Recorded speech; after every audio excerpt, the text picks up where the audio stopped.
We do have quorum at this time. Present, we have Dr. Acevedo, Commissioner Stout, and we have Mr. Tanny Berg, and Walter Miller, and myself. That makes a quorum. At this time, would you please join me with the Pledge of Allegiance? Ready? Okay. I pledge allegiance to the flag of the United States of America and to the republic for which it stands, one nation, under God, indivisible, with liberty and justice for all. Now the Texas flag. I pledge allegiance to the flag and allegiance to thee, Texas, one state under God, one and indivisible. Never get that one right. Okay. I just don't reason. First item on the agenda, we have staff recognitions, 25 years of service. Felipe Guzman, Hilda Reese, Rose Cookie, Icali, and Adela Valenzuela. Board members would want to come up to the front. Let's have Felipe go first.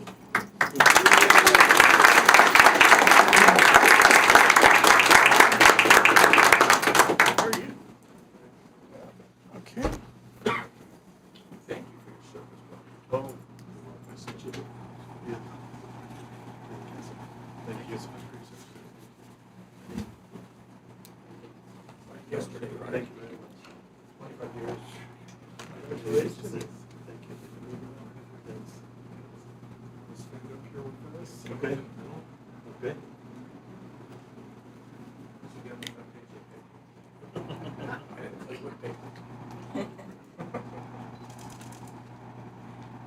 Thank you. Can I get a picture? Sorry. Yes, of course. Let me get a picture. Thanks. This is going in the New York Times. This is for real. Okay. Hilda, would you like to Post come up office next? wall. Go ahead.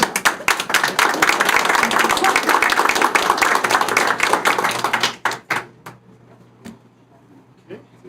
Hilda's also had 25 years.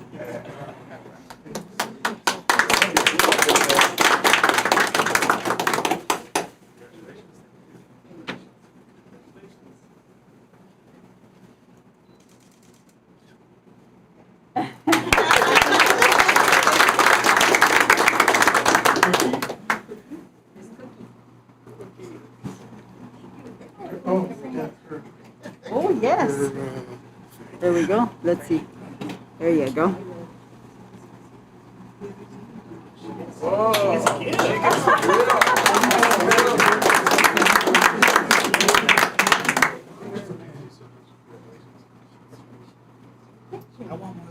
Cookie, you gotta stay. The one rose among all these thorns. Look at this.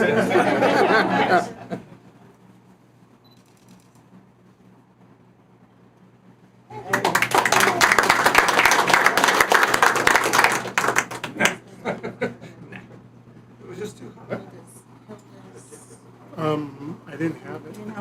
No. Okay. Adela Valenzuela also had 25 years of service.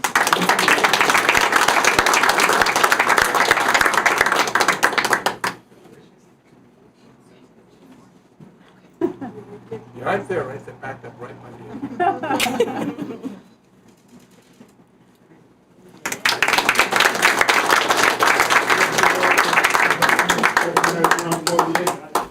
It amazes me. Adela started with me down in data entry, and I'm always like, that's the new data entry person. And 25 years ago. Mr. Stone, you're showing your age. Yeah, I know. I know. Mr. Chair, there is no public comment signed up. Okay. I was informed that there is no public comment, so we'll move on to item number 3, approval and signing of the minutes for February 22, 2022, and May 19, 2022 meetings. Move to approve. So I have a first, and you have second, Walter? Okay, I have first by Mr. Tannyberg and a second by Mr. Walter Miller. All those in favor? Aye. All those opposed? Motion carries. Review and approval of financial reports for April, May, and June of 2022. Good evening, Rosa Goldman, Chief Financial Officer. We are presenting the financial report for the months of April, May, and June. The report contains the balance sheet, report of revenues, expenditures, and changes in cash balance, the investment report, and the note to the financial report. As you can see, for the month of April, we were $1,242 over budget. Again, it's due to the cleaning supplies as the cost has gotten up, the actual cost of the supplies. And then on the vehicles that we had budgeted under the strategic plan, they were also $6,005 more than what we had budgeted. So that's for the month of April. For the month of May, the following, the vehicles, as you can see, it went down a little bit, the original over budget. It went down by $1,045 because we got a refund from Casa Ford. And then this supplemental help and temporary help went over budget by $8,114. And it is due to cover vacancies that we have. And then for the month of June, the janitorial supplies went an additional $203 over budget. And the supplemental help an additional $11,456, and it's the same reason to cover vacancies. Do you have any questions for me? No questions. Thank you. Thank you. We need to approve these, I believe, Yes. subject to audit. So I make a motion that we approve these financials subject to the audit. Okay. Do I have a second? So I have a motion by Mr. Tannyberg for approval, but subject to audit, and a second by Mr. Walter Miller. All those in favor? Aye. All those opposed? Motion carries.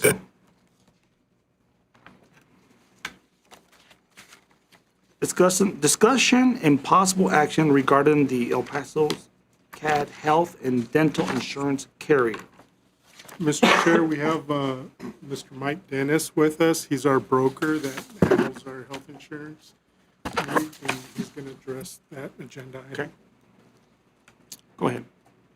Hello, gentlemen. My name is Michael Dennis. I'm with Compass Benefits, and I am the broker for El Paso Central Appraisal District.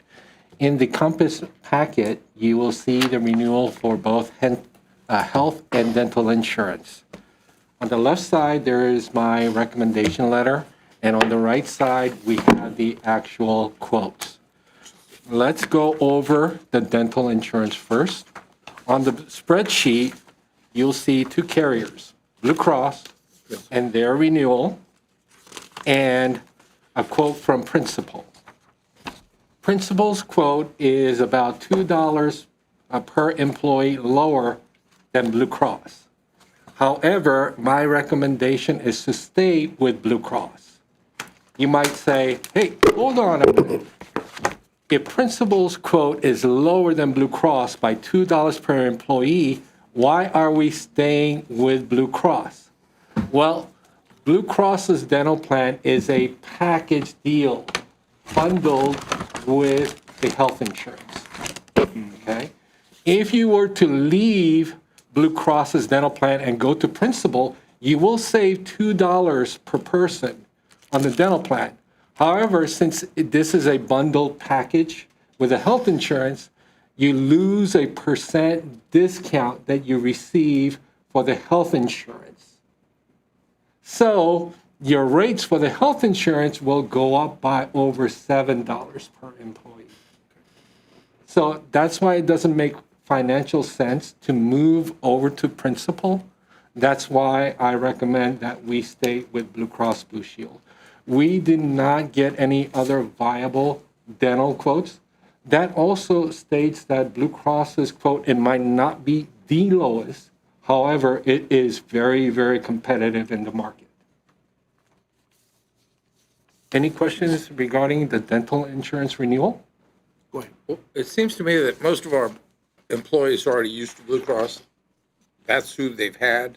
Yes. Not only that, now that I'm looking at your comparison between last year and this year, looks like Blue Cross is substantially, in my opinion, substantially 5% reduced their fees for employees only and for employees and families.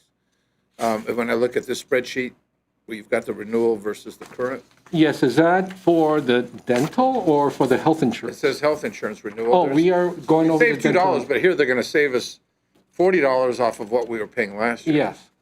See that, My recommendation is that we stay with Blue Cross as well. yes. That is our recommendation too.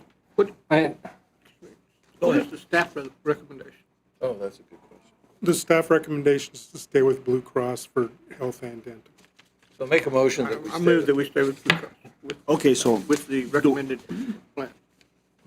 you're making a motion, Tanny? Yeah. either way. Okay. You can make a motion, I'll second it. I can make it. All right, so I have a motion by Mr. Tannyberg to stay with Blue Cross Blue Shield for dental and health, and a second by Mr. Walter Miller. All those in favor? Aye. All right. All those opposed? Motion Thank you. carries. thank you. Thank you, sir.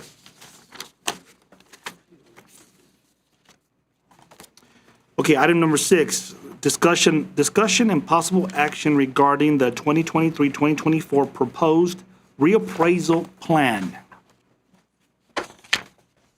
If I may, Mr. Chair, let me explain to y'all what this is. Every 2 years, the state of Texas requires the appraisal district to file a reappraisal plan of what we're planning to do over the next 2 years as far as appraising the properties in El Paso County. You don't have to get into the nitty-gritty of the plan because you're not appraisers, we're the appraisers. But this is just to let y'all know what we're planning to do in case you need to allocate additional resources to accomplish the plan. We are not anticipating the need for any additional resources other than what you've already allocated to us. And basically, if you want to see in a nutshell what we're planning to do, it's on page 11. Those are specific areas of the county that are going to be targeted in 2023 and 2024. But we will also be monitoring the sales in the county, and we'll be running ratio studies on all the neighborhoods. And if we see anything else that pops up that warrants attention, we will address those. And also, we pretty much do commercial property every year anyway. So the commercial property will all be looked at. We're asking that you approve this plan. It's required by state law that it be approved by September 15th. So I'm asking that y'all approve the reappraisal plan for 2023, 2024. Discussion? Question. I noticed you have all of these various areas, like on page 11, called out. It's becoming more and more of an issue for particularly the outer parts of the county where there are large tracts of paper lots or fractured ownership property that's pretty much been ignored, or not ignored, but there was no reason to really change assessment values on any of that because their values were considered so low that it was not worth the effort. However, in recent years, there has been considerable activity in moving those lots around. Is there any consideration in the new plan to kind of reintroduce those lots? We have been looking at those, and they did go up this year, but they're not going up very much. Because the problem with a lot of those lots out there is if they don't have water, they can't be sold to individuals. But they are being sold, and that's my point. Well, is, I mean, legally, they can only be sold to other brokers. So, And I mean, again, I'm just going to reiterate, Yeah. say this again, is Yeah. there's been thousands of lots sold in the last 2 years yeah, to various owners. And regardless of the legalities, it's very important to Horizon City for sure. And regardless of the legalities, it's occurring. It's not necessarily a bad thing that they're selling. So, but the values are changing because they are Right. being assigned values. And I'm wondering if in this and plan. we did raise them this year. If we get sales, we will take that into account when we're looking at the land, especially on land, because that's pretty much how land is appraised, just by sales prices. So we looked at them. They did go up this year. But we also have to take into account the legality of whether they can be sold or not. That impacts the appraised value, because I know what you're saying, that people are buying them maybe illegally. We're not the enforcement arm of that determines whether or not they can be sold, but we do have to take that legality of the sale into account when we appraise the property, because we can't really appraise the property if it's as an illegal use, because that's not fair market value. I would suggest that perhaps we revisit this issue, because although there is that caveat that they're not supposed to be sold, these sales are being recorded as legal sales in the county. And I've talked to the county about this, and they are recognized as legal sales. So it's a whole new class of properties that are rapidly changing value. And I do believe, and we can talk about it all offline if you like, as a class of property, one set of them are very important to us, but they are being assembled into usable Yeah, now, lots. when they get assembled into a large enough contiguous acreage, then they become marketable lots. Right. But if they're below that, then they can't be sold to individuals. And Yeah, okay, yeah, you said that I know what again. you're saying. You said that again, but it's Yeah. happening as a legal Well, sale. I mean, we're like I said, we're not the enforcement arm, and the county clerk is not the enforcement arm either. I mean, you can go down and file a deed for whatever you want, but it's up to probably the county attorney whether they're going to enforce the law that they can't be sold. And we can't enforce the law. The county clerk can't enforce the law. Like if someone files a deed, you can just file a deed for pretty much anything. But I mean, we do have to take into account that when you're looking at the market value of the property, if the use, because one of the steps in the appraisal process is evaluating properties at highest and best use. If the highest and best use is illegal because you can't sell the property to an individual that's going to actually use it, then we have to take that into account in the appraisal process, as much as even though they may be selling what presumptively illegally, we have to take into account the law that says that they can't be sold to an individual. Okay, understood. Yeah. But being as this is a condition that is occurring, there are millions of dollars worth of value that we are missing that could come as revenue to this district because they're not being addressed, because the values of those properties are changing. I understand that House Bill 101 is still in effect, or Senate Bill 101 is still in effect. 101? House bill. You should House know. bill. Is still in effect, but it is an actuality, and we are not recognizing the values that we should, which would be a significant increase in revenue to this body and to all of our member bodies. So I don't think we can ignore them only because there is a clause in the law that says this is illegal when everybody else is looking at them as legal transfers. Well, I think it's we can something, discuss it with Mr. Longoria, but this I mean, is something right that we now- need to I address. think what Walter's saying, David, is land and Horizon right now is exploding. Yeah. You can't buy. I'm trying to buy, and you accumulate these little parcels at a high value, much more than we have them assessed to be, because you're trying to put together a parcel big enough to develop. Well, here's So the value of these things is just skyrocketing. the problem that you're Right? going to Isn't that run what you're saying, into Robert? is, even if, okay, say we jacked up the value Just to the market to value, market what they're value. selling at, all the property owner has to do is come into the ARB and say, I can't sell my property to any other He bought it. individual. This is a Yeah, guy that just but that bought it. doesn't mean anything. He's going to say, I cannot sell my property to another individual, and the ARB's So can we assess more it than at the likely going value to he knock pur- the value How down. about the value he just bought it for within the last 3 months? I mean, Okay, and you're saying we are at this place? I'm suggesting that perhaps we be a little proactive in this and find a solution to bring equity, because there are millions of acres of property holders that are not being assessed the value, the value of their land, and that's a detriment to the rest of the folks that live in the county. They're holding property that is being totally undervalued, particularly on the very outskirts of the municipalities. And I think it's something, whether we need some relief either from the legislature or something, but it's something that we need to start talking about, because if we don't start talking about it from this viewpoint, then it's not going to happen. And the CAD can lead in that, because it's value that we're not receiving that we should be.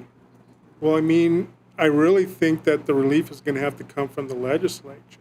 And Because as long as that's the law, regardless of what people are doing, they're always going to have a defense when they come in to protest their value that it was illegal.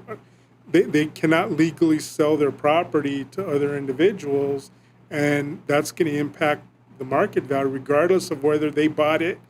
I mean, I'm not an attorney, so I can't say 100% it was an illegal sale, but there's possible that some of those sales are illegal. Now, we did get some sales that were legal, and we did adjust the values this year on that property. They went up. They didn't stay. They are not the same value that they were like 5 years ago anymore. But more than likely, not all of those sales are being taken into account right now, because we know that some of them were not legal sales.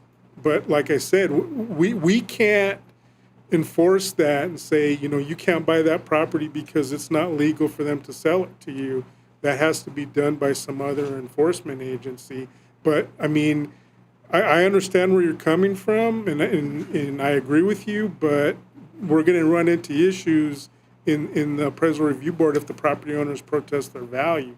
And we will look at it, and we'll discuss it with Mr. Longoria and see if there's some way that we can address it and be maybe more proactive than we have been. But it's kind of an uphill battle as long as House Bill 101 is still the law. I'm suggesting that perhaps as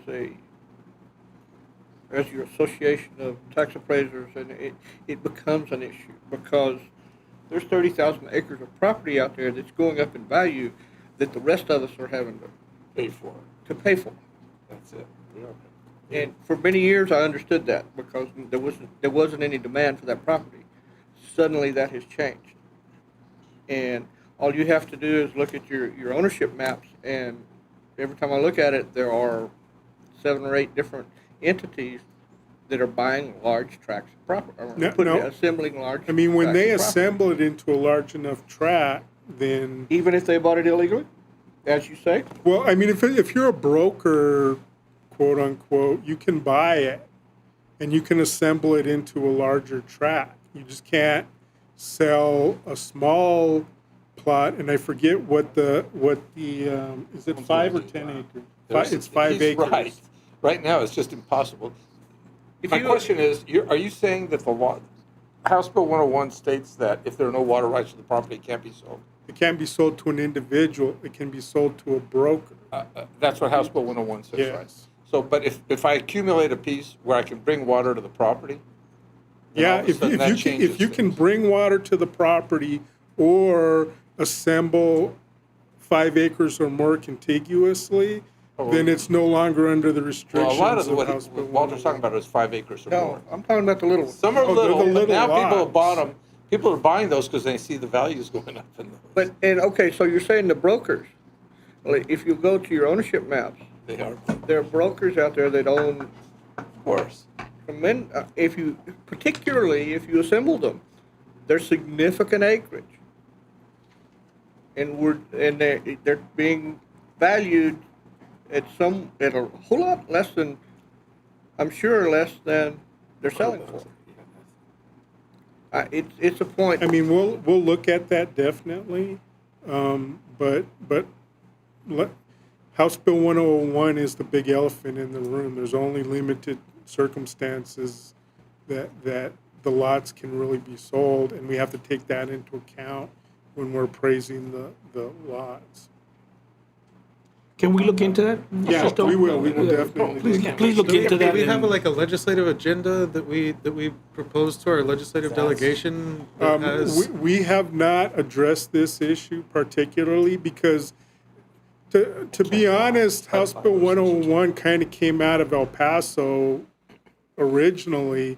And I know that in the last legislative session, they've been passing more related legislation because they just passed something that had to do with abandoned property, like if nobody's like paid taxes on it for Yeah, the a while. fractionalized lot bill. Yeah, so I mean, it sounds like at the state level, it's still being considered an issue. And so I don't know like what the sentiment is going to be at the legislature. Right now, it's not a big deal to our association because it's really only affecting border counties like El Paso and most of the other counties in Texas it doesn't have an effect on. But I mean, we can start investigating and bringing it up. But I think we would probably have more success addressing the delegation from El Paso to have them bring it up at the legislature. Well, and you can bracket laws to just El Paso Yeah, too, right? yeah. So Well, if that's what. if we start talking about the dollars, then it's going to start making a difference because those values are changing rapidly. And if they're not being assessed at those values, then we're not realizing That income. that income. Yeah. And we'll look into it. Let's look into it and see, and can we get back with it for So, this matter next? is there something that that we can amend within the plan right now, or? I don't think it's really up to us. I think we need to. We address the sales of all property that come in, and if we see that the sales on the vacant land out by Horizon, even the House Bill 101 is going up, we'll look at that. I mean, that doesn't need to be specifically stated in the reappraisal plan because we will do that. We will take a look at any sales that we get, especially in land, because land sales are so rare in the first place that any land sale we get, we're going to laser in on it and try to use it to justify some valuation. So that's all fine and dandy, but it's really not up to the CAD board. It's up to the municipalities to I disagree. to look into this, and talk to maybe the House or even the Senate and say, hey, listen, we need to talk about this House Bill 101. Or maybe go to the county. I disagree. I think we are representatives of each of those No, entities but see, in this site. But let me tell you something. They need to they give them a sale, and they need to evaluate that sale and appraise it. You understand what I'm saying? They have a job to do. It's our job. Yes, We will look To at it, appraise- Mr. To Miller. appraise the value of all the properties in the county. right. Exactly. We will look at it and we'll see what we can do And it as says, far and as. doesn't the law say it's supposed to be within 95% of what market value is of the property? That's what you're supposed to Yeah, look but the for, right? question is, what is the market value of the property? If it's illegal, does it have a market value? The real question is, how much money are we losing? And it really hurts Horizon. And I really It think we really should hurts look at Horizon. that. Yeah. It hurts the Socorro School District. Yeah, I know It's an that. enigma. And we need to This look is into happening. it. It's an unusual, But- that land's been sitting there fallow for I mean, years. I like know going for a crazy. fact that there are some areas out there that had been classified as House Bill 101, and they've gone off of House Bill 101 status because y'all, Lower Valley Water has extended water rights out there. As soon as the land has access, reasonable access to water, we can take them off of the House Bill 101 status. But some of that stuff is way out there, pretty far away from water, and there's just no justification for raising the value other than the sales. But if the sales are not valid sales, and part of the process in determining, because we don't use all sales, we only use valid sales. If somebody's buying it illegally, we can't really take that sale at face value. We've got to adjust it because of the legality of I think the the word you're transaction. using, illegally, is a bad word. Yeah, I don't want to use that word. I'm just Exempted is a saying. better word. It may be Yeah. exempted, but it's Yeah. not illegal. I mean, it's a legal sale. I mean, if you own a piece of property, you can sell it. I mean, and it's deeded properly. I think the problem is exempted. So it's exempted by Bill 101, whether or not it can be assessed at a higher Well, value. no, I mean, technically, it's not the fact that the value is exempted by House Bill 101. It's technically the fact that the value is affected because House Bill 101 makes it illegal to Negates sell the that sale. property. Negates the sale. Yeah, like, so That's not that's being not enforced. a valid sale. Let me ask you a question. So if somebody brings in a piece of paper saying, listen, I sold this piece of property to Mr. Tannyberg For 10,000, for $10,000. paid $100 for it. Yeah. And we hand it over to you. Has no water. Is that an illegal sale? Well, it depends. So are you going to tax 10,000? How much? They're taxing it $100 because that's what it was originally It was. valued at. It was it's a 10,000. It's valued at $10,000, but Now- I sold it to you for $100. No, I so bought it for 100, and that's Uh-huh. what they have it assessed at. Okay. But now it's worth 10,000. I'm trying to We still understand got this. it at $100. Oh, We have okay, I a got lot you. of people that come in and buy property, and then when we put the property on the roll for what they say, what we heard they bought it for, then we get lots of excuses of, oh, well, we didn't realize, my wife just loved the house and she had to have it, but it's not really worth that much. And all that kind of stuff has to be adjudicated by the ARB. And, how much weight the ARB puts on that, that's up to the ARB. But I'm just saying, even if I went out there and I bought a lot for $10,000 and then the appraisal district put me on at $10,000, I could still go into the ARB and say, hey, only I can't sell my lot to anybody but another broker. It's not worth $10,000. It's Worth only worth $100 $5,000 or the $100 or whatever. And the ARB is going to have to take that into account because that's what the law says. Does the CAD have the ability to identify legal purchases as a broker? Well, I mean, we can identify brokers to some extent. Like if it's a known broker and we know that name and that person is a broker, or if a company buys it and we know the company name, then we would assume that it's a broker. But I mean, if I'm a broker but I don't have a company name and I just go out and buy it under the name of David Stone, I'm not going to know whether this is a broker or an individual. And you're right. I'm sure there are individuals that are just going out there and buying lots that aren't brokers. Speculators. These are But, yeah, basically speculators. But I mean, like I said, we're not really an enforcement thing. All we're saying is this is the way that we have to appraise property according to the law as it stands right now. And we'll definitely sit down with Mr. Longoria and talk about what our options could be and see if we can do something different. But we have been increasing the values on those lots because of the valid sales to brokers. And again, if water lines get extended or they get assembled into larger than 5 acres, we definitely look at those properties and increase their value accordingly.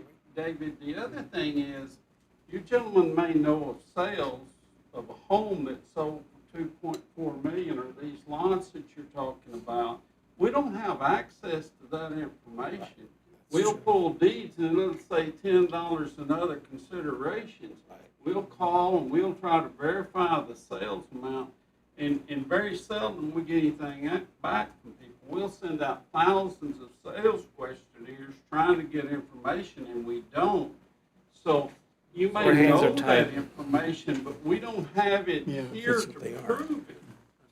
That's, I mean, we gotta have something to prove that value. Well, We you have can't that just say issue we out know there. it. I mean, basically, what we're saying is these are non-market transactions because they're not according to, as the law exists right now, and we're only supposed to take market transactions into account in the valuation. But I promise you, we will look at those and see what kind of sales we have to brokers, and if we can raise the value out there, we will. I mean, I don't want people to think that, we're just going to go out there and raise the value, but we're trying to determine the market and trying to determine the correct value of the land out there. And I haven't been asked a question, but let me just give you a little bit of background of what this bill does. What it does, and I've dealt with this in other situations involving just the opposite, lakeside property. What you have here is that when the legislature passed HB 101, what they did is they imposed a restriction on development of the natural market there. And now is the market, and you couldn't do things with it because that was the situation on the ground. And as the natural market has developed now, you're seeing sales transactions at a more at a different level of transaction. However, the restrictions that the ledge put in to restrict that are still in place. Once those restrictions are removed or somehow loosened, you will see the full and open development of the market value.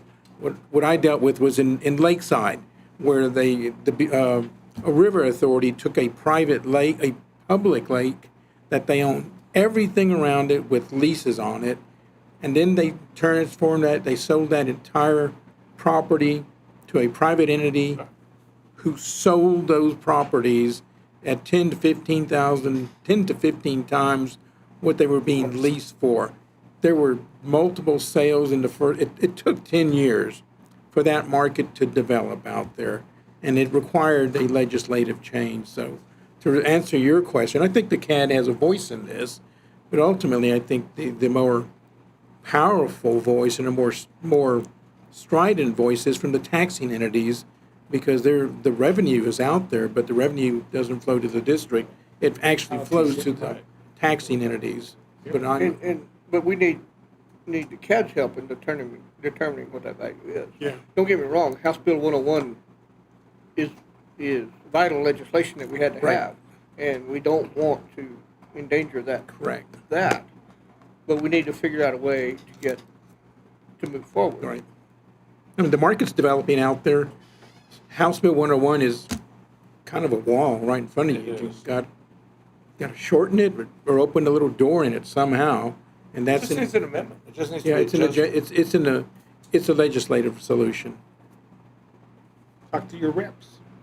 So my other question on this appraisal, believe it or not, I actually did read through it, is there a possibility of getting a red line version to show how it changed 2023, 2021, I guess your last one was 21 and 22.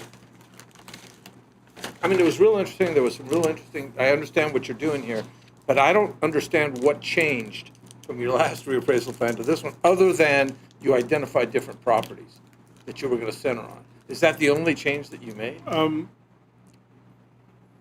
Pretty much. We added some legislative, the legislative updates from the last legislation session in here. But, I mean, the methodology of appraising doesn't really Hasn't changed. change. Hasn't It's still the same, so large parts of the plan are the same as they were last time because that's how property is appraised. Most of the the stuff that changed would be like the specific areas that are being addressed. We added the legislative changes that the legislature imposed at the last session that we're going to have to address those in our operations. Like one example, they added a new requirement this year that if taxpayers have an appointment with the ARB, that we have to text them a reminder of their appointment before the appointment.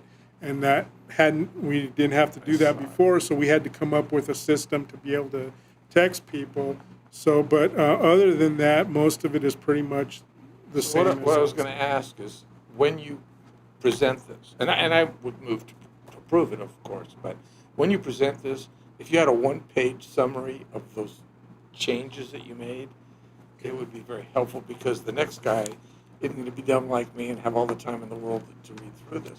So I think if we just saw where it changed from one double year to the next double year, I think it would be very helpful. People would actually take it seriously, as opposed to just not even reading it. Move to approve. Can I ask more? Yes, go ahead. Additional questions? So on you said on page 11 is where it talks about the summary of the property. Are those market areas that you're saying that are going to be looked at here? Most of those we saw look like just residential? Or what is the Yeah, plan these for are commercial? These right here are mainly residential, because like I said, commercial is revalued pretty much every year. It's looked at every year, all commercial property. All commercial property is looked at every year. Yeah, all commercial properties looked at every year. We might not do anything with certain classes, but we do look at them to see if the values are still in line with the market, as far as we know. This mainly addresses residential, because that's the bulk of the property in the county is residential property, and we can't look at all residential property every year. We will run statistical tests on the subdivisions based on the sales that we get, and if we see any other areas that may need to be looked at, whether they're going up or going down, we'll look at those areas. But we are targeting these areas specifically for appraisers to go out in the field and look at them and make sure that the data that we have in our system is correct.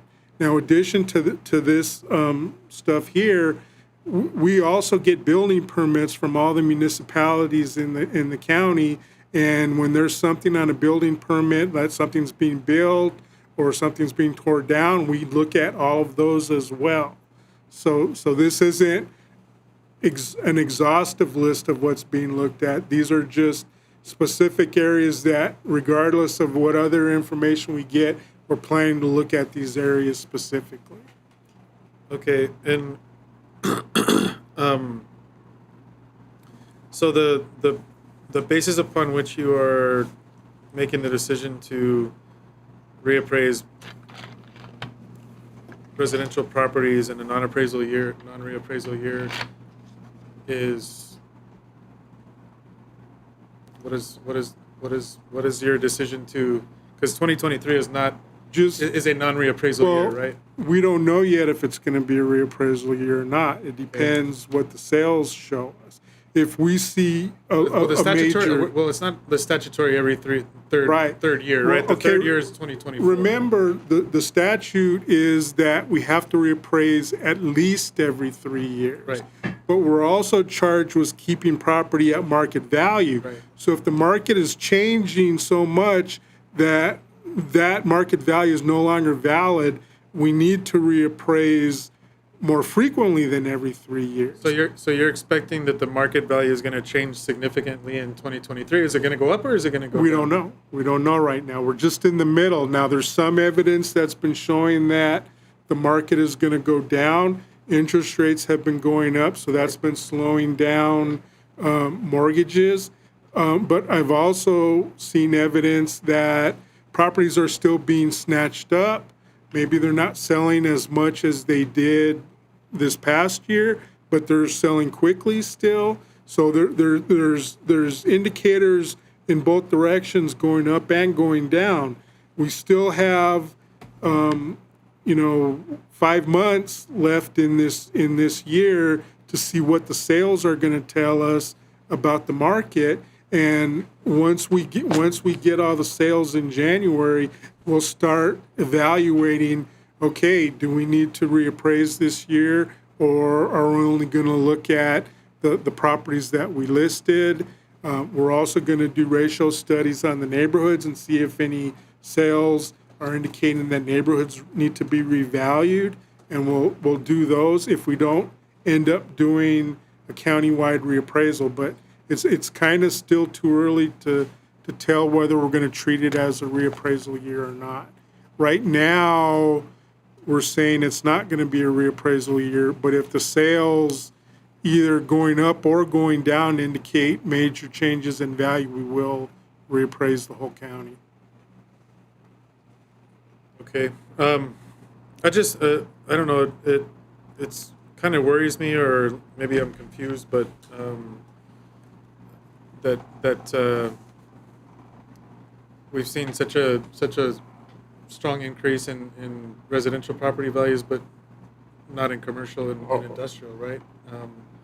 That They've raised commercial property substantially. well, Well, this last year it went down by I mean, 0.5%. well, countywide, you had basically a 12% increase overall in property value. Right. But on residential property, it was a 14% increase, and on commercial property, it was only an 8% increase. Now, if you're looking, I mean, if you look at the reasons why the property went up is going up, I mean, this has kind of been an unprecedented increase the last 2 years. I mean, we haven't seen this as long as I've been working at the appraisal district. But basically, it's a demand issue. I mean, more people want to buy houses than there are houses available. That's not the case on commercial property. I mean, commercial property are still getting their rents, and maybe the rents are going up some, but it's not anywhere near the activity that you're seeing on the residential side. So the residential properties are going up faster right now than commercial properties. And we'll just have to see at the end of the year, once we get the sales in for the whole year, whether that's going to hold up, whether we're going to see another increase next year. Maybe it won't be as much as it was this year. Maybe it'll stay the same. Maybe it'll even go down. I mean, it's kind of early to tell. I mean, but we've got a lot of forces that are putting pressure on downward values, like inflation, rising interest rates. But we still have the issues that brought us here in the first place: availability of materials and availability of labor, and those are still a factor. So, you've got two competing sets of forces, some pushing values up, some pushing values down, and we'll have to wait till we get to the end of the year and we can analyze all the sales to determine, what the net effect is going to be.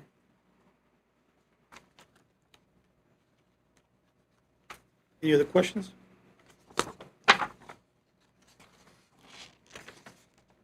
We need a motion to adopt this? Yes. So I have a motion by Mr. Tannyberg. Do I have a second? Second by Mr. Walter Miller. All those in favor? Aye. All those opposed? Motion carries.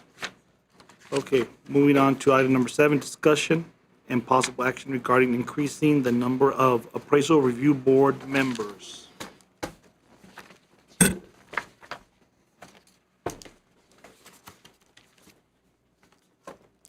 Okay, all right. Currently, the appraisal district is authorized to have 35 appraisal review board members. We actually only currently have 31 because we've had some people that had to drop out for personal reasons. What we're proposing is to increase the number of appraisal review board members to 45, but the reason that we're going to do it is because we want to take some of the pressure off of appraisal review board members. One of the issues that we often hear when people drop out is it's a large time commitment. It's for a limited amount of time, but pretty much from May to the middle of August, you've got to be here 5 or 6 days a week, 8 hours a day, sometimes longer, and it puts a lot of strain on the appraisal review board members. So if we increase the number to 45, then we can start letting people have some time off so that they're not getting slammed 6 days a week, having to show up all day long for appraisal review board things. Now, we're not necessarily going to increase the number of panels that are going to sit in session every day. We just want to have the capability to give people a break every once in a while so that they're not here like all the time and burn out. When you look at the costs, basically we're thinking that the only increase in cost is going to be that we're going to have to train 45 members instead of 35 members, and we're estimating that that cost is going to be around $14,500. So it's pretty minimal to give us more flexibility, and hopefully we'll be able to keep appraisal review board members on the board where they don't have to resign, and we can keep them around, and everybody can have a healthy work lifestyle balance. Did you have anything you wanted to say? Yes, sir. Thank you. Good evening, board members. I'm Sylvia Calderon. I'm the ARB chair. I've been a board member since 2018. I've been the chair for the last 2 years, so I know of what I speak, and I've seen the changes and I've seen the need.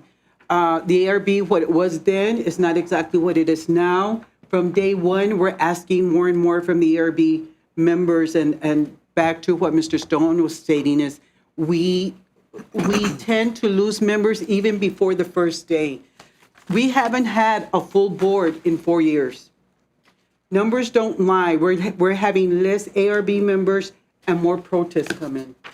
We're seeing that, and we receive applications, but we lose those applicants when they realize the full reality of what's expected of them. Because when we get a new board member, I reach out to these board members to welcome them to the ARB board and to explain what's expected of them. Even though they read the advertisement, even though they interview with the judge, even though they fill out a questionnaire, once I talk to them on a one-to-one basis, I lose them because I give them the reality, and when I tell them about the time commitment, they call back and say, you know what, this is not for me. So for the last 4 years, we've started with less members than we've needed. When we don't have all those members, we have delays, and those delays create chaos. Those delays, I mean, as it is, you have the taxpayers coming in. I mean, I've listened to you for the last 20 or 30 minutes, and you've discussed the values, the cost, the high values of the residential what they're paying in taxes. I mean, when they come into this building, they're not happy people, okay? And we have to deal with them. And we've gone from 10 panels to 11 panels because there's that need to have as many hearings as we can. Can you imagine, I've sat here and listened to you. Can you imagine having a hearing from 8 o'clock in the morning to 5 o'clock at night, sometimes even longer? And you're dealing with this day in and day out, every day, every panel. We want to minimize those hearings to 50 minutes, but sometimes that's not possible, especially when you're dealing with complicated cases. Think about, and see, this is another thing, because I want to make sure that when they come in, they understand what they're doing. Think about what you're asking these ARB members to do. I mean, if you have an appraiser and a caddy and a tax property agent or a taxpayer, and they come to an agreement, this is what you're asking the ARB members to do. And sometimes that's very difficult, and sometimes we're talking multi-million-dollar properties. So, so there's that pressure on day one. So the task that I have is to get people ready to make these kind of decisions right off the bat. Commercial properties, we have seen an increase in local agents plus out-of-town agents who have a tendency to leave things at the last minute. Sometimes we have more agents requesting hearings than we have panels or panel members. Spanish panels. Going back to the residential, we're seeing more and more residential hearings being requested, more and more in Spanish. So we have a need for bilingual speakers. We have a need because sometimes we have people sitting waiting for a hearing. They're getting upset saying, hey, we've been sitting here for 15, 20 minutes. I mean, we see people coming in and going out. What about us? You requested a Spanish panel. We have to have a Spanish panel ready for you. Or when we have only enough members for a 2-member panel, this was the case this year. We're supposed to have 35 members. When you take out the board officers, and we have 3 board officers, I made that suggestion to the Judge Chu this past year, and she agreed to it, and it's working wonderfully. I have 1 board officer who I call the traffic controller. All he does is go walking around, looking at the panel, seeing what's going on, seeing where there's a need. And when that board officer sees a need, he steps right in and takes place. Case in point, person comes in, they said they want an English panel, but as the hearing progresses, they said, no, we really wanted a Spanish panel. He steps in as a Spanish chair. I have another officer who's also looking at what's going on at the counter. Because we have, once June, the beginning of June comes, we're dealing with commercial agents. And we have to dedicate 5 panels, minimum of 3 members in each panel to deal with the commercial hearings. And he's pulling reports day in and day out, checking to see what the counts they have, checking to see we go from highest to lowest, making sure that every panel has an appraiser and an agent, they're on time, and they start with the hearings. So you take those board officers out of the picture. So now you're down two more members. Then you take me, okay? I try to do what they're doing, but for the most part, 98% of my time, I'm sitting at my desk because I had a report done from April to June 27th, received over 12,000 emails. This is how many people I deal with on a daily basis. I'm literally glued to my chair, answering emails or answering those protesters who are upset because they don't like the determination the board made, or because they didn't submit on a timely basis, or because they didn't submit at all and now want to submit. So the board officers are always busy, and we dedicate ourselves to because this is what we do. I'm a facilitator. I try to make sure that those hearings are handled professionally, diplomatically, tactfully, fairly, and on time. And this is what, as a group, as a cohesive unit, the 3 officers, this is what we do on a daily basis. Board officers have often needed to create or step into panels. I am in the office responding to emails, which causes delay in our duties because sometimes we are working with almost 1/3 less of board members than we need.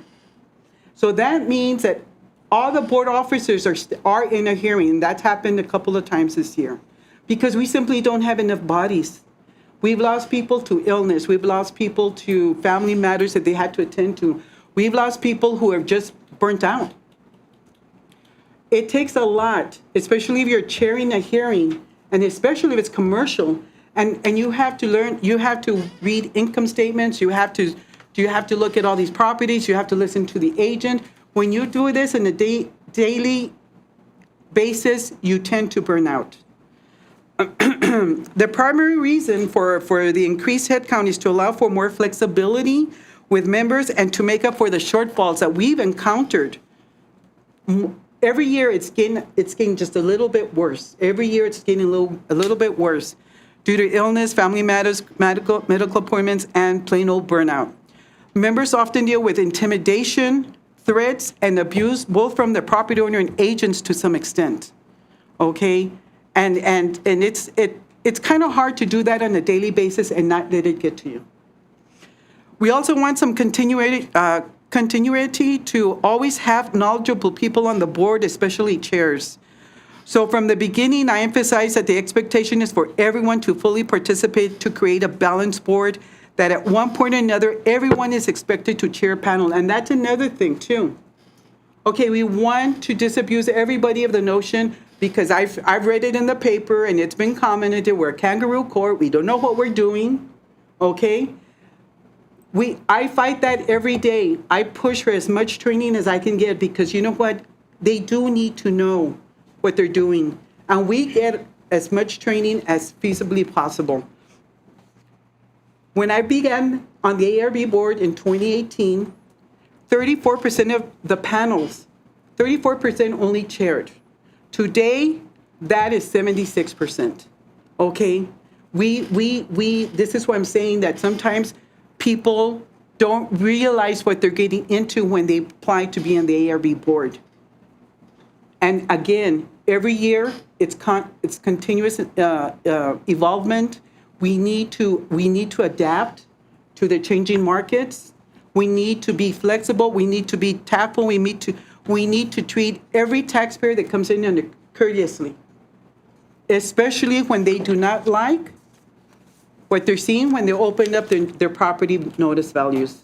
They come in here expecting to see some change, and we can only do what we can do based on the guidelines from the Texas Property Code. So this is the one reason why we're asking for more people, because I want that flexibility to rotate people. If people come up to me and say, Sylvia, I'm just burned out, I need a timeout, I say, I really want to say, sure, take some time, I'll bring this other person in, okay? People come up to me, Sylvia, I'm so sorry, but my family member's ill, I have to take care of them, you know? Hey, family's top priority, you do what you have to do, not to worry, I'll bring somebody else in, okay? And unfortunately, sometimes you're not a good fit, okay? Sometimes that's the reality of the case. So when I see that, I would like to have some time to work with them on a one-to-one basis, see how that goes. If it doesn't really seem like it's progressing, then you know what? I can schedule them less, bring somebody else in. I want to have that rotation. So if we do have shortfalls for whatever reason, we have a backup plan. And that's the main thing. We need a backup plan to whatever may happen. So this is our request for more members. And like Mr. Stone said, you're not really going to incur a lot of expense. Just the training, because really we can only bring whatever panels we have available. So the number of people coming in to participate in the panel hearings is not going to go up. Thank you for your time. I have a question for you. Yes, ma'am. I mean, sir. How much do we pay them per day? Per diem, it's $75 AM session, $75 PM session. That's your regular board member. The board officers, myself and the vice chair, we get $100 AM session, $100 PM session. Can they do an AM and a PM session at the same time in one day? Yes, and that's the expectation. So they're making about $150 a day? Yes. How much does your board officers make? It's $25 more an hour. I mean, a session, so we make $200 a day. Okay. Any other questions? Yeah, my question is, if you can't get, I love the idea of taking it forward. If you can't get 35 now, how much do you think you're going to get 40? You know, that's funny because that's what when I proposed this, that's the same thing they asked me. They said, First of all, let me tell you, we appreciate the ARB. We appreciate you and your service and the work of all your board members. well, thank you. You get 35. I remember Cora Viescas telling me she can never get anybody to serve. And we're pushing really hard to get as many members, and people kind of laughed at me and they said the same thing. So you can't even get 35 people. How do you expect to get 45, right? And I said, well, you know, let's try it. Well, I don't have a problem giving you 40. I don't have a problem giving you 60. Well, but the hope is that if you're not forced to be here 6 days a week, that maybe you're more likely to do stay. it if we say like the per you diem only will have stay to the work same. 4 days a week. The per diem will stay the same. Yeah. The amount of panels we can have is going to stay the same because the facilities are what they are. So you're just saying add more people to the mix, and maybe we'll attract people who can't give us 6 days, maybe they'll give us 4 days. And see, that's what it is. Is a lot of times because like last year, I try really hard to meet one-on-one with the board members, especially the new ones. And the feedback I get, even though they knew beforehand, is that it's just too many days, Sylvia. I mean, if Monday through Saturday, the whole summer's gone before you have any time. You think you'll find people Because, like I said at the We're beginning, I hopeful. lost people even in the beginning when I told them the time limitation, the time expectation. But if I can tell them, well, you know what, if you want to plan a cruise in June of I got 2023, somebody else on. I can bring somebody on board, have a good time, send me a postcard, you know? So that's the whole point, is really to allow flexibility to have that capability to give time off or to fill out those shortfalls. When I can tell you one time I walked in and before I even reached my desk, I was already notified 4 people called out. Okay, when you're short staffed to begin with and you're short 4 people, guess what? All the officers were in hearings that day. Okay, and then that causes a delay with people who are sitting there waiting to speak to the chair because they're not happy about something. Is the training individual or in mass? I mean, The training is in mass as a so if class. we only have 3 more people, do we have to have training for those 3 more? Well, we have to register with the property tax division, so there's a fee for the classes. And that's yes. mainly where it's coming from. But it's got to have a minimum of at least 8? I guess if you're going to increase it, I don't want to do training for 3 that really could be. Oh, no. No. It's as a class. The whole members are in a class setting, Then what I try to do, especially with the new members coming in, what I try to do is I bring them in to observe. Okay.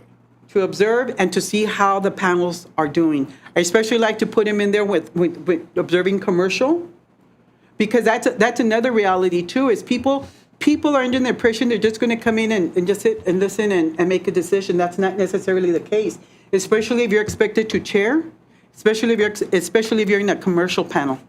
So what I did this last time with the new people coming in is I had them sit down and I had them read the scripts I recreate for the different type of hearings that we have. And that's where I identify, okay, that's my new Spanish chair, that's my new Spanish chair, oh, I think she's going to be a good commercial chair. And so we're constantly looking and we're constantly developing. And that's one of the things that my traffic controller, Mr. Urea, does, is he's sitting around, he's not sitting, he's walking around and he observes and he listens. And then if something comes up, he lets me know, but then he addresses whatever issue comes up at that point. If that issue is with more than one panel, then what we do is I have meetings Monday mornings to prepare them for the week, meetings Friday mornings to go over whatever occurred during the week and has to be addressed. So so the training to answer your question is it's first in the classroom setting, it's by mentoring and by observation and one-on-one if we catch something. Well, it was the number David threw out, $14,000. So it's $1,400 a person. Is that what you're saying? Well, no, they're mainly what it is per diem for training days, because those are going to be extra people that are But if going we to be have less, attending if you only training. get 3 candidates, then it'll be less because. Yeah, it'll be less if we Value. can't get It'll 45. be based on the amount of people we're able Yeah, to based train. on the amount of people. All right. Okay, guys. There's no reason we shouldn't be able to give you, the board should not approve. Yeah, I'll move to approve increasing to 45 Second. members. Okay, so I have a motion from Commissioner Stout and a second from Mr. Berg to increase the amount of members from 35 to 45. All those in favor? Aye. All those opposed? Motion carries. Discussion and possible action regarding the procurement of mobile field device software. Okay. I'm on hot seat again. Currently, we have mobile device to go out and that the appraisers can bring a tablet out in the field to appraise property out in the field. It's only available right now for real property, residential, and commercial. Our vendor has made available business personal property software that will do the same thing. And what we're asking for is we would like to purchase this software and implement it for this coming year. On the residential side, we've seen some productivity in certain situations, productivity gains of 2.5 times what they were able to do just on taking paper out into the field. Not in every case, but in certain cases. And we think that the business personal property will lend itself to that kind of scale because they're basically walking up commercial streets and looking at every property one after another. So that kind of situation is particularly suited to using the mobile devices. So the cost of the mobile devices is $53,750 to purchase it, plus a maintenance fee of $15,788 per year afterwards. We have money in the current budget right now. We have $50,000 for PAX customization, which is our appraisal software. So we haven't had to spend that money yet to make any custom changes to the PAX software. So we're proposing to use that software, that money to purchase this software. Questions? By using this mobile device, right now you're saying it's a paper system where they're. Yeah, pretty much. they For enter into a business file. personal So this property. mobile system would allow you to digitize everything in the field? And it would Yes. be a digital file Yes. without. And it also assists in routing because we can use our GIS functionality to develop routes for the appraisers to travel. And it also improves oversight because the managers can keep track of who's checking what out, where they're going, how much work is getting done. So it's an overall productivity gain to be able to use the So- software. Presently, how do you digitize your files? Well, presently, they do not enter data out in the field.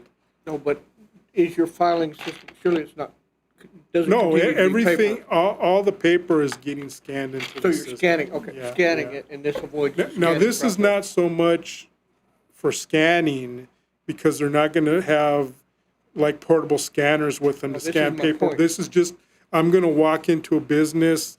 I'm going to walk up Montana. I'm going to stop at every business on the way, go inside, look and see what's there, check what the appraisal district is already showing the value, see is the inventory look right, does the machinery and equipment and fixtures look right, and modify it right then and there. If there's a new business, we can enter the new business into the system right there. If a business is gone, we can mark that business is no longer in business, and it'll be a big time saver for our appraisers. My point being, you're avoiding the scanning operation. Yeah. Okay. Any other questions? Go ahead, Commissioner Stout. Second. So, that was a motion. Okay, so I have a motion by Commissioner Stout and a second by Dr. Acevedo. All those in favor? Aye. All those opposed? Motion carries. Discussion and possible action regarding the lease of network switches. Okay, I'm up again. Okay, we put in the upcoming budget that's going to start on October 1st, a line item to replace our network switches because they're at end of life. They're not going to be supported anymore by Cisco. We went out and we asked 3 companies for quotes that were recommended by Cisco. We're planning to get Cisco Meraki brand switches. We talked to Computer Center, Spectrum Technologies, and Advanced Network Technologies. We did not get a response from Advanced Network Technology. We got a response from Computer Center under the Texas State DIR contract. And we got a response from Spectrum Technologies under the Region 19 contract. If we buy information technology equipment under a DIR contract or a Region 19 contract, we're not required to go out to bid. The two costs that we got was for both of them were going to be a 5-year lease, but we're going to have a dollar buyout option at the end. Under Computer Center, the monthly charge is going to be $5,734, and under the Spectrum Technologies, it was going to be $10,328. So the life of the equipment is going to be more than 5 years. We're buying a 7-year support package that goes along with this, but what we would like to do is for the board to approve that we can enter into a contract with Computer Center, even though the fiscal year doesn't start till October 1st, because there's a 6-month waiting list for the equipment right now. So we need to put the order in as soon as possible, so we can get the equipment as soon as possible, but we won't get it until the next fiscal year already starts. Now, we had $45,500 budgeted when we did the budget back this spring, but prices have gone up, so the actual cost on the 12-month lease is going to be $68,808, but we're not going to have to pay for the whole 12 months because we're not going to get the equipment until we're already several months into the year. So we don't know exactly what the cost is going to be in that fiscal year. So what I'm asking is for the board to approve us to buy the equipment so we can place the order, and we will pay out of the normal budget item as much as we can, and if we end up having to pay more, that we take it out of contingency.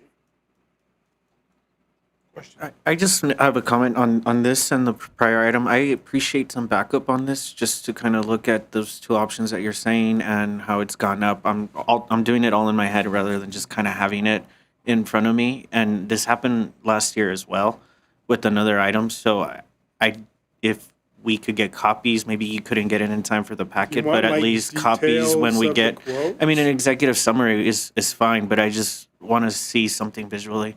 A comparison of the quotes too, so we can Yeah. see, Okay. yeah. Side-by-side comparison. I'll move to approve. Second? Could you add to your motion that that it's understood that the payment comes out of next year's budget, not this year? I think that's. Yeah, important yeah. Can you reword For this. Who motioned that? You? Okay. In second, so I have a motion by Commissioner Stout and second by Dr. Acevedo to, With the clarification. with the clarification that this will come out of next year's budget. All those in favor? Aye. All those opposed? Motion carries. Item number 10, taxpayer liaison report. Good evening, Board of Directors. Tracy Carter, Taxpayer Liaison Officer. You all have a blue folder in front of you, if you all can pull out. On the right-hand side, you'll see that we received the Appraisal Review Board survey results for 2021. Usually we receive this in February or March, but we got it in June this year. Also behind that, you'll see the results for El Paso, the ARB conduct for 2021. So I would like to go through that. The State Comptroller developed a survey for giving the public an opportunity to offer comments and suggestions. For 2021, received the ARB survey results. El Paso received 896 surveys, top 2 in the state, 357 behind Harris County. On the appraisal review results, keep in mind, 2020, we received 357 surveys, so we doubled that for 2021. The property owner was asked about the conduct of the appraisal review board. Were they courteous, attentive, knowledgeable, organized, and fair? I combined the strongly agree responses and the agree responses together. Were they courteous? 94.69% said yes, which is a negative difference of 0.08 from 2020. Attentive, 92.39%, negative difference of 0.13% from last year. Knowledgeable, 85.04%, negative difference of 2.46%. Organized, 92.23%, that is a positive increase of 0.4%. Fair, 72.07%, negative difference of 10.85%. The property owners were also asked about the hearing procedures. Informative hearing procedures, 89.8%, difference of 0.6% from last year. Hearing procedures followed, 92.9%, positive increase of 0.09%. Prompt service, 93%, positive increase of 1%. Reasonable time to present evidence, 80.1%, negative difference of 5.8% from last year. Was the evidence considered thoughtfully, 72.3%, negative difference of 7.7%. The protest, was a determination stated clearly, 88.3%, a difference of negative 1.4%. Based on the 2021 survey, The overall impression of the appraisal review board, the majority was excellent. Good and excellent answers combined, 82%, which was a negative difference of 2% from last year. The property owners were asked, did the ARB lower the property value? Out of 785 responses, 75% responded yes. And that was a difference of 0.7% from last year. Now, suggestions for the appraisal review board. Property owners were asked what information will be useful to you all when deciding whether to protest. The majority, at 41.59%, responded that the comparable property information would have been useful to them to make their decision on whether or not to protest. 76.25% majority of the property owners agreed that the communication with the appraiser before the ARB is helpful. 96.03% majority of the property owners would like appraisal districts to give them an option of how to receive their evidence. The district intends to use at the hearing, whether it's online, on paper, email.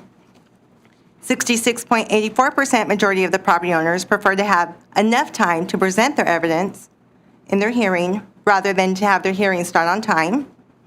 52.11% felt as 10 to 15 minutes was enough time for both parties to present their evidence to the appraisal review board.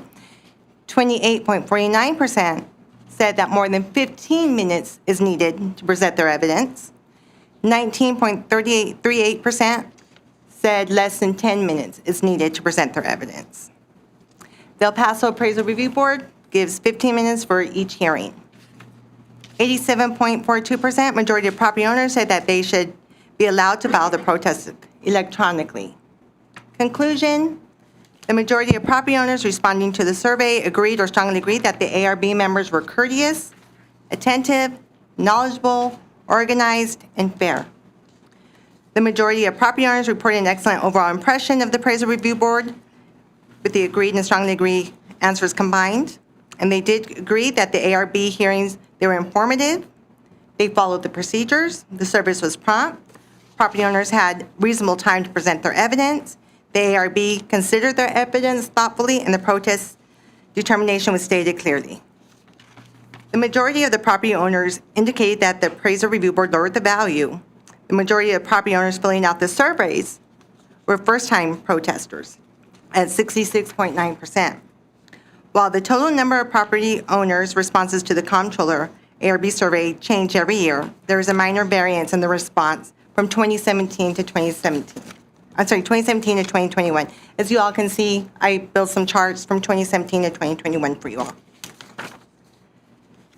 The ARB did a great job. They worked endlessly to hear all the protests. The ARB finished August 12th of 2022, and we're coming back in the week of October 24th to hear the motion to correct protest. So now I'm going to talk about the evaluation forms. On the evaluation forms, we value the opinion of the property owners. This is usually for the Central Appraisal District staff, but the Appraisal Review Board gets on here. So I went ahead and I did a breakdown out of 9 responses. The courtesy, excellent and good combined, was 33%. Attention to you, excellent and good combined, 22%. Level of knowledge, excellent and good combined, 22%. The appeals process was at 0%. Explanations given was at 0. Time reasonable to complete the hearing was at 0. And overall impression of the Central Appraisal District was at 0. And we did ask on there, new office hours. 12% said they like it. 88% said they had no opinion. So based on those 9 comment sheets, these were some of the comments that were made. Staff needs to be more reasonable. It's a very stagnant group of individuals. It felt as if they were on commission. Appraised value not appropriate or factual and was set higher than the first notice of appraisal.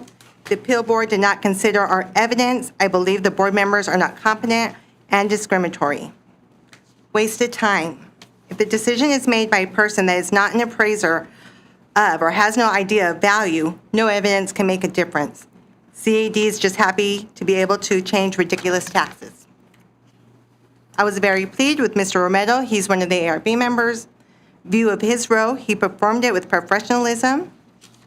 I have spoken to the chairman and the secretary and the deputy secretary about the taxpayers' concerns, and I will be sending this information to Judge Annabelle Bettis and also to the State Comptroller's Office. In addition to the comments and suggestions, I also sent to you the emails I received and my reports on each email. And the emails that were received were from Connie Aguilar, Timo Munoz, Hector Pacuan, Hammer and Miranda, LLC. Now, on the left-hand side, in your blue folder, you will find the administrative complaints. Along with the complaints, you'll see my report.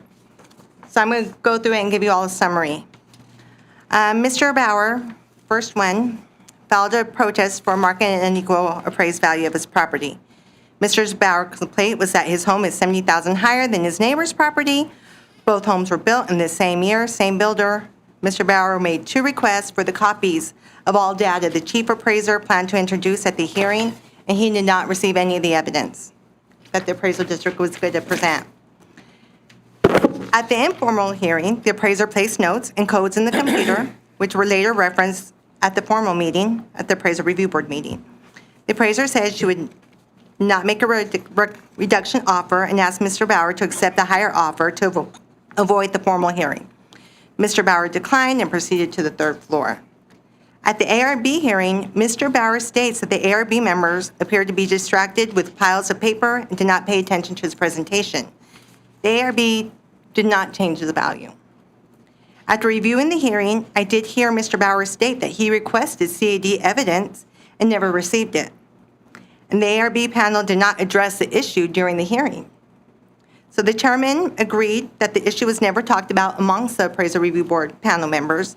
So the ARB chairman granted Mr. Bauer another hearing with the appraisal review board. Now, the second complaint is from Mr. Bauer concerning his reschedule of the ARB hearing. This time around, Mr. Bauer did receive all the data the chief appraiser planned to introduce at the hearing. Mr. Bauer states that the Central Appraisal District appraiser mentioned to the ARB panel that this was the second hearing and that the first hearing was rescinded. Mr. Bauer felt that the statement should have never been made because now it may influence their decision. The ARB was once again agreed with the Central Appraisal District value. After reviewing the hearing, I did not hear the appraiser say this was the second hearing. I explained to Mr. Bauer that the conversation was not on record, therefore the ARB would not be able to rescind his case and that he can file for arbitration. Mr. Bauer's response was that the ARB was talking off record and that he will file for arbitration.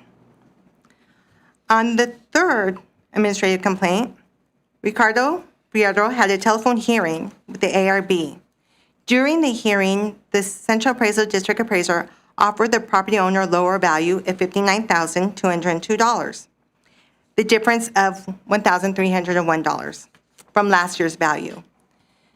Mr. Fierro said, "No, I will not accept the offer." Him thinking that he can convince ARB to keep the value at last year's value at $57,901. Mr. Fierro was unable to upload his pictures for evidence. Mr. Fierro was thinking he could change his hearing from a telephone hearing to a Zoom hearing so he could show the ARB the condition of the property, so that way he can go around the house and show the condition. The chairperson of the panel did not allow it because there are protocols that needed to be followed. Before the ARB deliberated, Mr. Fierro says, "I will go ahead, I'll accept the offer of $59,202. The chairperson says, "No, you already said no, that is no longer an option." The ARB set the value at $63,019. After reviewing the hearing, the ARB did not follow procedures. Mr. Fierro and the CAD did not have their opportunity to state the final comments. So the appraisal review board chairman agreed to rescind his case and to rehear it. On the fourth administrative complaint, Elisa Martinez filed a complaint based on the behavior of the Central Appraisal District appraiser. She states, "Very rude, sarcastic individual, made comments that were unprofessional and made me feel very uncomfortable. Did not introduce himself, just very unprofessional. After reviewing the hearing, the appraiser did make some unnecessary comments. I did speak to the department manager, and they mentioned that they will provide additional training for the new appraiser. I called Mrs. Martinez. She thanked me for the follow-up phone call on the issue, and I explained to her that the appraiser received additional training. I did inform them that this is important to note that the complaint process does not refer to formal protest of value, equity, or related matters that may affect the property. So that is with the administrative complaints. Now I'm going to go into the appointment of the appraiser review board members. This year, Judge Annabelle Perez will be appointing the appraiser review board. I had a conversation with Judge Perez. She had came in. We discussed her game plan for appointing the 2023 ARB members, the chairman, the secretary, and the deputy secretary positions. We have 18 members for 2023 and 13 members up for reappointment and 4 vacancies. So total positions that need to be filled is 17. Now it's going to be additional 10, so it'll be 27. Currently, I do have 16 ARB applications. We haven't even advertised yet. We have 16 ARB applications, and we also have 10 of the previous ARB members that reapplied. The press release for the appraisal review board members will start August 21st. It'll go through, and then it'll be released September 4th and the 8th of this year. The deadline for the applications will be September 30th, 2022. We will be doing press release with El Paso Times and the audio community organizations, as well as on the Paso Central Appraisal District's website. The applications will be available on the website. Judge Annabelle Perez will be meeting with the officers of the board in September. So maybe at that time, Ms. Calderon would tell her of her needs, what she needs. Judge Annabelle Perez will start the interview process on October 11th and the 12th. And hopefully, our plan is by mid-November that the ARB officers will be selected and the ARB members will also be appointed. I did inform all the ARB members that if they were interested in applying for the chairman or secretary or the deputy secretary to please notify me to receive an application. The deadline for all 3 will be September 30th.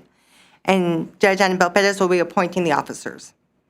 So currently, right now, I am assisting the taxing entities with the Truth in Taxation website. So that was the end of my report. If you all have any questions. Any questions? I just had a general comment on the evaluation forms. The way the data was aggregated here, I'm not sure if it's a great reflection, especially with only 9 submitted. Only 9. I just wonder if the survey instrument needs to be reworked or more needs to be done to get people to actually complete it to get more of a reflective sample. What I would prefer is that these are for the staff, the Central Appraisal District.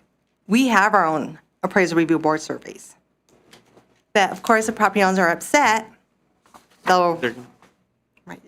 But we do have our surveys. We do have that for them to respond to. But sometimes we get caught up. Any other questions? Thank you so much. Thank you. Okay, at this time, we will go into executive session. Oh, sorry, I totally apologize. Chief Appraiser's report. I'm pinch hitting for the chief appraiser. I'd like to inform the board that we certified the appraisal roll for 2022 on July 25th, which was within the statutory limit. We were over 97% of the value settled at the time. We're pretty much done with the hearings for timely protests. We do have motions already, about 400 motions that have already been filed to correct the roll for 2022, and I'm sure we'll get some more once the bills go out and people see their tax bills. We sent out a postcard mailer recently about the Truth in Taxation website that's required by the state. Property owners can access that website and it'll show them what their taxes were for each taxing entity based on last year's rate, the no new revenue rate for the entity, the voter approval rate, the proposed rate, and the actual adopted rate. So people can do comparisons on their tax liability. The website address is www.texas.gov/property taxes, and then they choose El Paso in there, and it'll take them to our local site where they can see their values. It has cool little graphs that show comparisons of tax amounts. Last of all, we're starting 2023 work already. We've rolled over our computer system to 2023, and we're making preparations to go out in the field and get started on next year. Any questions? Okay, thank you. That's all I have. Okay, item number 12, executive session under the authority of the Texas Government Code 551071, 551074, to discuss legal and personal matters. The time is 6:39. Can you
executive session. The time is 7:17. At this time, I need a motion to adjourn. Move to adjourn. Motion by Dr. Acevedo. Do I have a second? You don't need a motion to adjourn. I don't think you do. We've always done it that way. So motion to adjourn. Granted. I'll move. Thank you. Thank you all, I appreciate it. I know this was a long one tonight. Oh, God. You have to say what the time is. Tell them the time, Eddie. No, I just said, yes,